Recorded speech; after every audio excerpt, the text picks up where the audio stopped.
Hey, it's Christopher, aka the Bronze Age Nerd, and welcome to another video. In this one, we're going to take another look back at 5 comic books that I suggested not to buy a few months ago and see how those books are doing. If you're not familiar with my channel, every other week or so, I make a list where I suggest 5 books that I wouldn't recommend buying. They're usually based around some of the hot speculation videos and lists that are out there. I pick 5 of those comic books that I wouldn't recommend buying.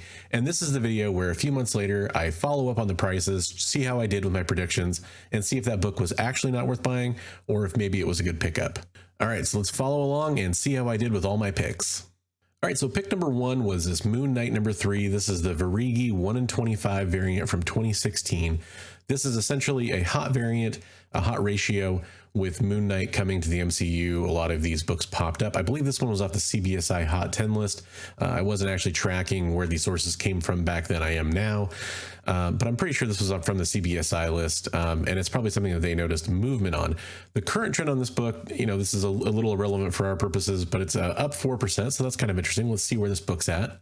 So first, we're going to look at the raw data. Now, keep in mind that I'm recording this actually a little more than 3 months later, so you will see some newer data. However, I'm still paying attention to the time frame we did this video. That's tracking from August 6th, 2021 to November 6th, 2021. So in August, the nearest sale we had for this, the day before I made my video, a raw copy of this comic book sold for $185. These are prices according to cover price. I actually did a poll and you guys decided that this was the best choice for a standardized price guide online, as in conjunction with eBay sold listings, which we all know is probably the better metric. Then in August 24th, we did have a $200 copy sold. So we see a range of prices there. Fast forward to November, and at the November 7th, which is very close to November 6th date that we were looking at, $196.35. So that's pretty much in line with what we were seeing. We do see another sale of $155 a few weeks after that. Again, we're not going too far in the future, but I just want to point out, since it's on the screen here, you will see on November 30th that a $300 copy sold. Now, with these raw prices on cover price, the issue you're going to notice is that there's no way to say what grade these comic books were in. Raw listings are very subjective, so it's a reason we look at graded as well. Not to mention, in some cases, we'll just go straight to the eBay sold listings and check out those prices too. But basically, this seems to be pretty flat. So I'm going to go ahead and say that I didn't cost any money by not investing in this book big time. Looks like about the 3 month later mark, you could have went and picked it up for the same price. So there was no incentive to have picked it up when it was on the hot list. In fact, you'll even see that in between when I made that video and the follow-up, there were some increased sales. 230 is an increased sale, 202 not so much. I mean, that's kind of flat, but looks like the book did go up because of those lists, at least on one listing. So let's go take a look at the slab data. And here it's a little bit scarcer. So the previous sale was for a 9.8 was $475, but that would have been a month old when I recorded my video. A few weeks after I recorded my video, it sold for $250. So that actually is a drop. However, we see increased sales, 736 in October and 885 in the month of December, which we're not quite there yet, but hey, it's on the page. We'll have to acknowledge that 9.8 sales for this have definitely shot up. So in a graded 9.8, you would have been looking at a very good investment here. We'll see. People that might have had 9.8 contenders of this book are probably still waiting from CGC unless they happen to get lucky and get through that batch that seems to go pretty quickly through the test part of the facility. So overall, I'd say that raw, I wouldn't say this was a good purchase, but slabbed, if you did buy it back then, you could have made some money. It looks like if you can find a buyer that's willing to pay that. Not a lot of movement from cover price that they've had recorded here, but still, that's definitely a marked increase.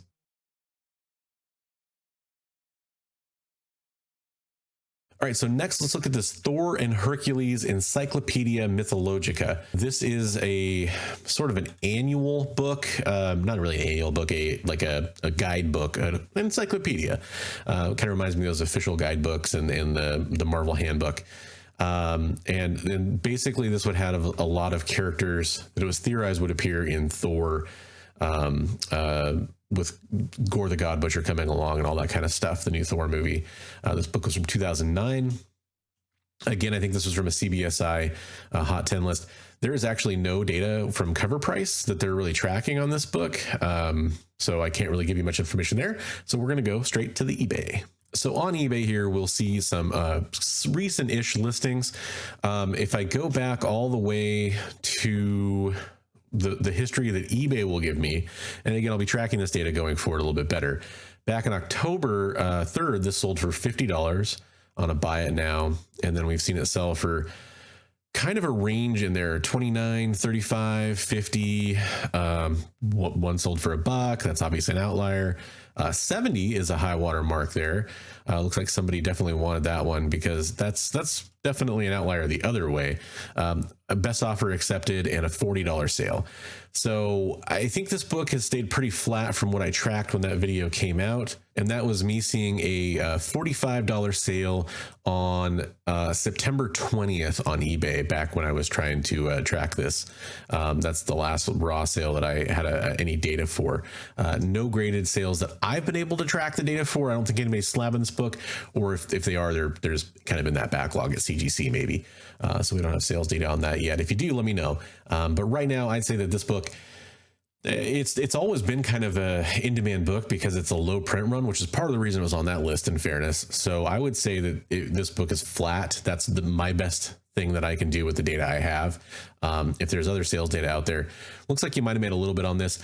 So holding this book for longer term might be a really good idea because it looks like a book this rare could go up in price if anybody cares about those appearances. But if they don't, I don't think you're going to make much off this book. Still a fun book. I think this would be a cool book to own. So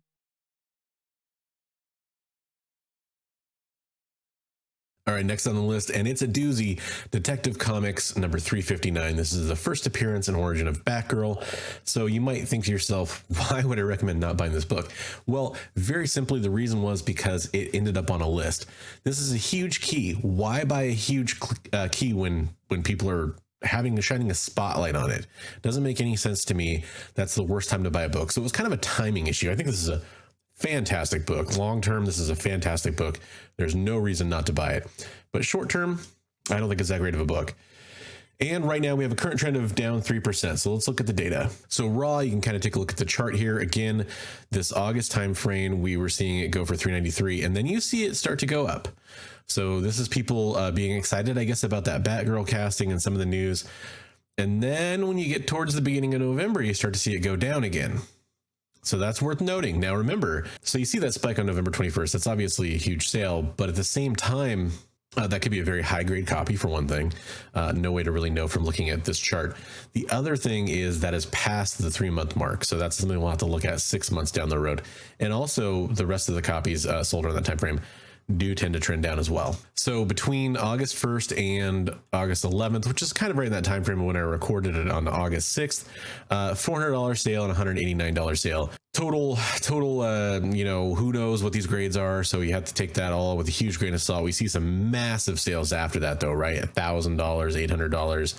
Again, grade is everything. I don't really know where Cover Price gets these grade suggestions from. Maybe they interpolate that from the listing on eBay or something, but this 4.5 supposedly sold for $1,200 and this 3.5 supposedly sold for $825 in the month of October. We get to November. In November, a little bit after that recording, that's that spike we saw, $1,500. So, since we're here, you can see December sales start to go down again. But again, this is raw on an older book, so that's extremely subjective. You look at graded, and let's take the tail of the tape here. This is a book that I'm going to say from 1966.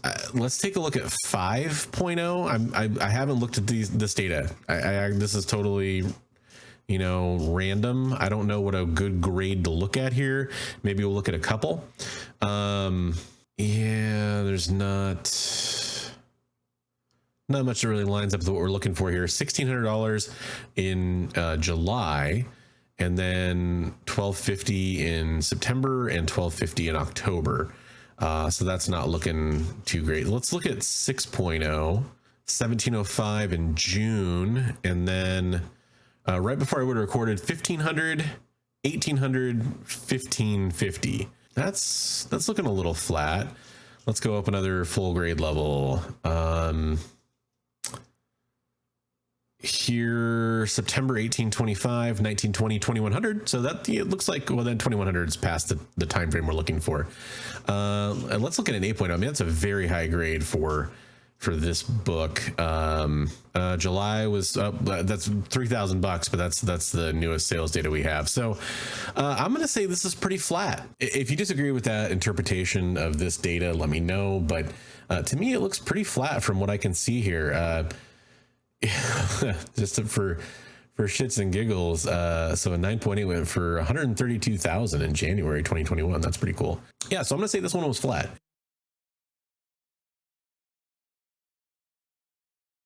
Let's move on to the next book on the list, which is Spider-Girl 59. This is the first appearance of an alternate Peter Parker and Mary Jane child, Benji Parker, I believe. And this was from 2003. So this book is currently trending a little bit down. Let's take a look at the sales data. So if we look at that time frame when I recorded this, it was selling for about $12.74, $10. Had a huge sale of $45 back in October. And let's see the data: 12, 10, 18. And then yeah, we definitely jump up in October, 20 and 45. So, you know, $18 to $20. And again, this is raw, so could be VF copies, could be near mint copies. Let's assume closer near mint, but that is an assumption. And let's look at graded, because I think we're going to see a little bit more information there. Okay, not really. Last graded sale was in July for $34. So you know what, for this one, let's go look at eBay. Okay, so we're looking at eBay. We're going way back in the Wayback Machine here, and get back to October 3rd and see that's actually not the right book. We're looking for Spider-Girl 59. Yeesh, that cover. Okay, so the earliest copy I can pull data from here sold for $20 on October 7th, and then $50 on October 10th, $6, $15, $20, $20. That's a whole run for 25. Best offer. You know, really, maybe you made a couple bucks on this, but I don't think this is anything that I would consider a huge spec win. So I'm going to call this one probably one you shouldn't have bought.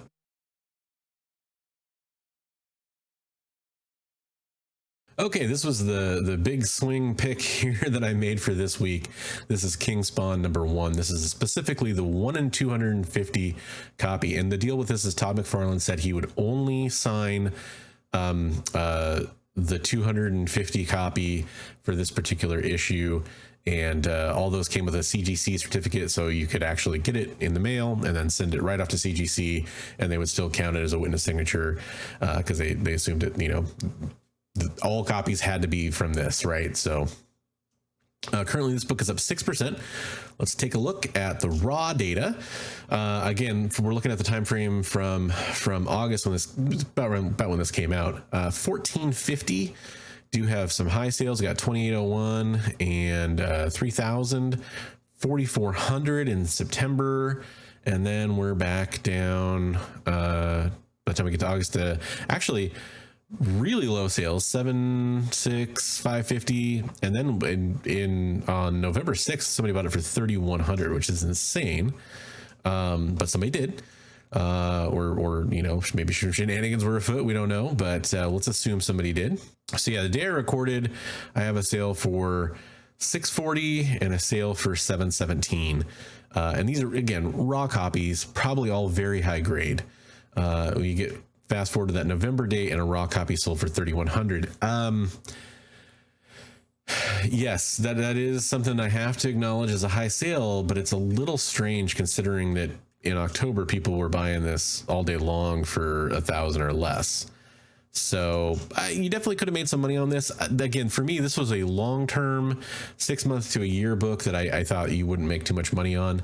When I went to graded, by the way, yeah, there's no graded sales. So let's look at some older eBay sales for this one. The oldest listing that I can currently see is September 28th. Best offer accepted, best offer accepted, best offer accepted. So I'm seeing a pattern there. When I see that many books that close together where best offer was accepted, to me it implies the book's going down because somebody had it listed high and they're willing to take less, especially when you're talking about a newer book like this. Like this is, you know, right when people would have been getting them back from CGC, depending on what kind of, you know, service they paid for. 550 for a raw, 820. So 3,000, but you know, 1,200. So I'm seeing down 1050, 1,000, 1,200. So kind of going back up. 1,250. Best offer 735. That's raw. Best offer 980, 700, 1,100, kind of just trying to look at the graded ones here, even though there's plenty of raw sales to look at. 670, 1,000. I think at this point, most of these books are going to be graded. We get to October and you see another 1,100, 700, 1,000. That's from Canada. I don't know if that's doing the conversion. 943. Best offer accepted under 830, 880. I think we're seeing a pattern here. And then you get to these high sales in the end of October, 1,500 and 1,200. And then a best offer, 1,000. So people definitely made some bucks. You know, oh, okay, so that was 2 books for the $2,600 sale on November 16th. So, and again, anything newer than this, we're talking about technically what I'll cover in my next video. Oh, that's part of it. That was one of the blue ink covers. He signed a couple of them. I can't remember the exact number in blue ink, and then a couple others another, but most of them were signed in red. So I think that green might have been the other color. So anyways, that's kind of an outlier because that's a even more limited version of the comic book. You know, with the $700 here, $1,000 here, I'm seeing this mostly go down, and I'm comfortable calling this as basically flat over 3 months. But with the understanding that some people lost some money and some people made some money.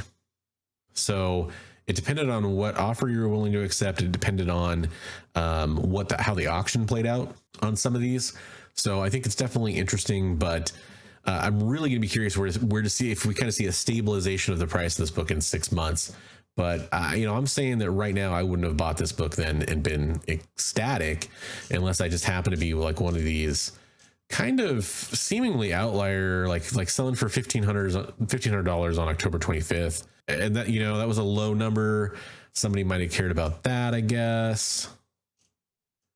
So yeah, I'm going to go ahead and call this flat.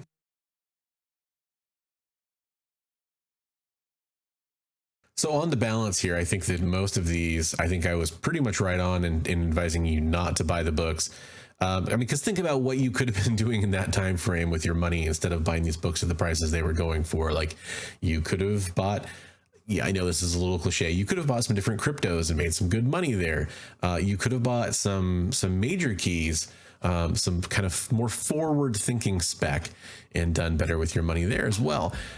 So I think in general, I'm pretty comfortable calling it this way, you know, but basically I'm just providing you guys with the data. If you think that I made the wrong calls here, let me know in the comments down below and tell me what you think about these books. Keep in mind, this was the 3-month review. I will review them again in another 3 months for the 6-month review. If you enjoyed this video and want to support the channel, I do have a Ko-fi where you can donate and help kind of support the channel. Maybe I can upgrade some of my equipment, make my setup look better here. You know, that is something that helps pay for my subscription to Cover Price, for example, and some stuff that I use for data for the video.